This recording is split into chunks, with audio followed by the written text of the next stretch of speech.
ฮัลโหล YouTube เมื่อนี้มีเรื่องร้อนที่มาหาหมู่เพื่อนเพิ่งนำกันเนาะเห็นยังบอกเจ้าเห็นยังบอกที่นี่กลับไปคืนรีไวด์คืนสังเกตสาวเสือขาวๆที่ยืนน้ำโมอยู่ดีๆเด้อเรายืนหนึ่งเห็นยังบอกหันนี่โบเห็นหัวพวกเจ้าโบเห็นเงาหัวหรืออัดกับผมแล้วดำแล้วมันคืนไปกับแบ็คกราวด์บ่เนาะในสัตว์ขอสันนิษฐานหรือเราก้มหัวก้มคือซิโบแมนคอยว่าเขาว่าผมดำเนาะมูแล้วกับผมดำเด้มันก็ยังเห็นว่าเป็นผมเป็นบอกในพวกเจ้ามันคืนไปกับแบ็คกราวด์เลยหรือว่าเราปินหลังใส่แหละผมเราขนาดดำเลยแล้วตัดผมบ๊อบแล้วมันคืนไปกับแบ็คกราวด์เลยบอก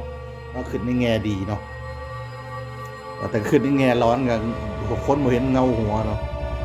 อันนี้ก็เหตุเกิดขึ้นอยู่นครหลวงจันทร์อยู่ที่แม่น้ำคลองตอนน้ำขึ้นเขาไปยืนเบิ่งน้ำขึ้นนะพวกเจ้าเนาะ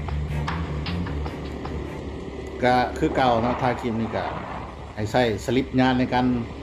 หับชมหับฟังกันเอาเองนะว่าเป็นเรื่องจริงหรือบ่เนาะ